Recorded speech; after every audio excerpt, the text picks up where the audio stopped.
નમસ્કાર, હું છું અંજલિ રાવલ અને તમે જોઈ રહ્યા છો ન્યૂ ભારત ન્યૂઝ. નજર કરીએ આજના ટોપ 25 ન્યૂઝ પર. વૈશ્વિક ઉર્જા સંકટ અને મિડલ ઈસ્ટમાં ચાલી રહેલા જંગને કારણે આંતરરાષ્ટ્રીય બજારમાં તેલની કિંમતોમાં 50% જેટલો ઉછાળો થયો છે. મોંઘવારીનો બોમ્બ ફૂટ્યો છે. કોમર્શિયલ એલપીજીના ભાવમાં 195.5 રૂપિયાનો તોતિંગ વધારો ઝીકાયો છે.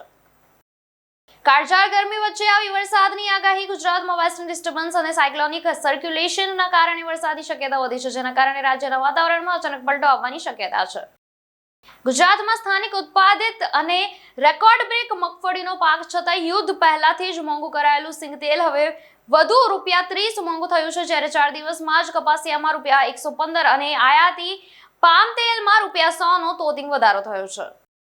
રાજ્ય સરકારના શિક્ષણ વિભાગ દ્વારા ધોરણ 1 થી 5 ના ગુજરાતી માધ્યમ માટે 11,000 વિદ્યા સહાયકોની મહાભરતીની જાહેરાત થઈ છે, ત્યારે ટીઈટી 1 પાસ કરેલા હજારો ઉમેદવારો અને એમના માટે આ એક ઐતિહાસિક અને સુવર્ણ તક સમાન છે. કુવૈતમાં વિવિધ કારણોસર જીવ ગુમાવનારા 20 ભારતીયોના પાર્થિવ દેહ મંગળવારે લાંબી રાહ જોયા બાદ કેરળના કોચી ઇન્ટરનેશનલ એરપોર્ટ પર પહોંચ્યા છે. મિડલ ઈસ્ટમાં ચાલી રહેલા તણાવ અને યુદ્ધની સ્થિતિને કારણે વિમાન સેવાઓમાં મોટો વિક્ષેપ પડ્યો હતો. આગામી 15 મનપાની ચૂંટણીને લઈ ભાજપે સેન્સ પ્રક્રિયાનો આરંભ કર્યો છે. આજે સુરત, રાજકોટ અને વડોદરા સહિતના શહેરોમાં સેન્સ લેવામાં આવી રહી છે, જેથી ચૂંટણી લડવા ઈચ્છુક નેતાઓ દાવેદારી કરવા આવી રહ્યા છે. રાજ્યમાં કૃષિ વિભાગમાં બઢતી સાથે મોટા પાયે બદલી. 46 અધિકારીની ટ્રાન્સફર, 18ને મળ્યું પ્રમોશન. તાત્કાલિક નવા સ્થળે ફરજ સંભાળવા સૂચના આપવામાં આવી. આજે મુખ્યમંત્રીની અધ્યક્ષતામાં મળનારી કેબિનેટની બેઠક રદ કરવામાં આવી છે, ત્યારે મુખ્યમંત્રી ભૂપેન્દ્ર પટેલની વ્યવસ્થાને કારણે એમની જે વ્યવસ્થાને કારણે જે છે એ બેઠક રદ કરવામાં આવી છે અને આજે સાંજે 5 વાગે કેબિનેટની બેઠક મળવાની હતી. અંતિમ ઘડીએ બેઠક રદ કરવામાં આવી. નવા નાણાકીય વર્ષના પહેલા જ દિવસે સ્થાનિક બજારમાં સોનાના ભાવમાં વધારો જોવા મળ્યો છે, ત્યારે આ વધારા પાછળના પરિબળોમાં વૈશ્વિક બજારોમાં ભાવમાં વધારો, દેશના લગ્નની મોસમ સામેલ છે.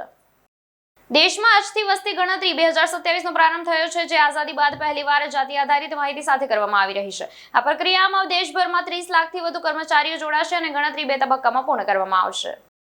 રશિયાનું લશ્કરી પરિવહન વિમાન AN-26 ક્રેશ થતા તેમાં સવાર તમામ 29 લોકોના મૃત્યુ નિપજ્યા છે. આ વિમાન બુધવારે સવારે ક્રિમિયા વિસ્તારમાં એક ખડક સાથે અથડાયું હતું અને આ વિમાન સાથેનો સંપર્ક અચાનક તૂટી જતા સર્ચ ઓપરેશન હાથ ધરવામાં આવ્યું હતું.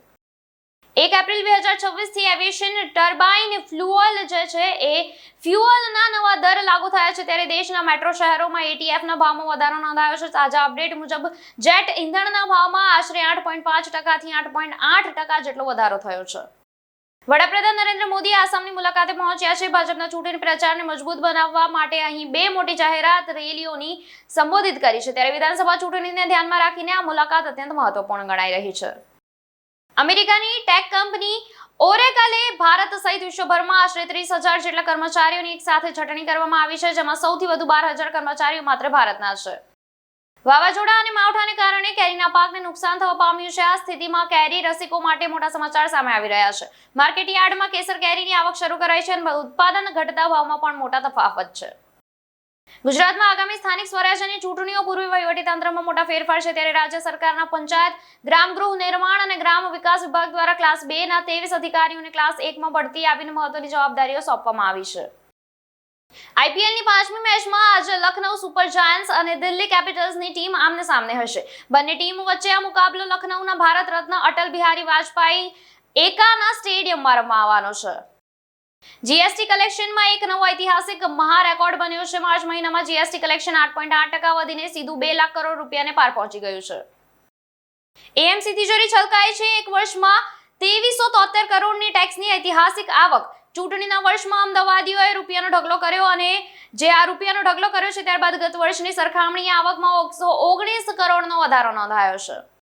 અમદાવાદના કેમ્પ હનુમાન મંદિરેથી નગરયાત્રા નીકળી છે. મુખ્યમંત્રી ભૂપેન્દ્ર પટેલે આ નગરયાત્રાનો પ્રારંભ કરાવ્યો હતો. ઓપરેશન સિંદૂરનો ટેબ્લો પણ યાત્રામાં સામેલ કરાયો છે. બગદાદમાંથી અમેરિકન ફ્રીલાન્સ પત્રકાર શેલી કિટલસનના અપહરણની ઘટનાએ મધ્યપૂર્વના તણાવભર્યા રાજકીય માહોલને વધુ ગરમાયો છે. કિટલસનની સલામત મુક્તિ માટે દબાણ છે. 30 દિવસમાં જ 1.5 લાખથી વધુ શ્રમજીવીઓને સુરતમાંથી હિજરત. હોળીમાં વતન ગયેલા પણ પરત ના આવ્યા અને ઉધના રેલવે સ્ટેશન પર રોજબરોજ લાઈન. ટેક્સટાઇલ ઉદ્યોગમાં 45% લેબરની અછત. સ્માર્ટ સિટી અમદાવાદમાં સાયબર ઠગનો કહેર. અલગ અલગ વિસ્તારમાં લારીવાળાથી લઈ વેપારીઓ બન્યા શિકાર. 30 થી 45 દિવસ બાદ સ્થાનિક પોલીસ એફઆઈઆર નોંધાયા. જમ્મુ કાશ્મીરના ગાંદરબલમાં સેનાએ એક આતંકવાદીને ઠાર કર્યો. ગઈ રાતથી ઓપરેશન ચાલી રહ્યું હતું અને અન્ય એક આતંકવાદી છુપાયો હોવાની માહિતી છે.